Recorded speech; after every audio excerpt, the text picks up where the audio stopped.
kita layani. Pemilih wajib kita layani. Itu sebabnya kemudian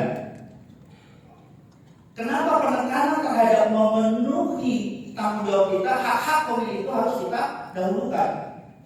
Bahkan kalau misalnya dalam pasal-pasal yang kita pelajari menghilangkan hak pemilih atau menghalang-halangi orang untuk memilih, itu masuknya ke pidana.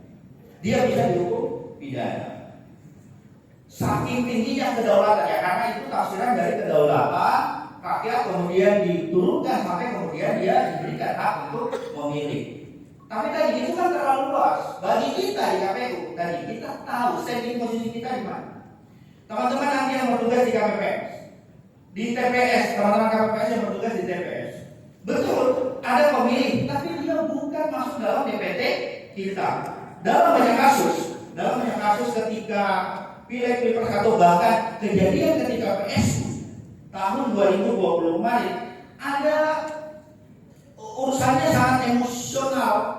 Jadi dia tidak berpegang kepada aturan main, tetangganya kemudian yang punya KTP di luar Kota Depok, tapi tadi berbatasan dengan wilayah Kota Depok, TPS-nya juga dekat dengan perbatasan Kota Depok.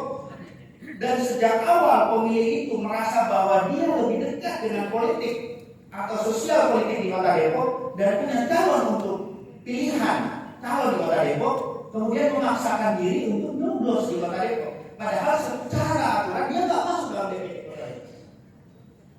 Dia kabupaten lain, kabupaten atau kota lain yang di luar Depok. Itu saja sudah menunjukkan bahwa tadi kita tidak paham soal standing posisi kita. Kita menghargai dia sebagai pemilih, gitu ya. Tapi sebagai posisi kita, misalnya bertugas sebagai KPPS tadi, kita hanya wajib melayani pemilih yang memang masuk dalam wilayah kita. Cukup clear ya, kenang-kenang ya? Oke, itu tadi. Jadi kita nggak perlu berpikir terlalu jauh. Apa ini? Apa namanya KPU dan lain sebagainya.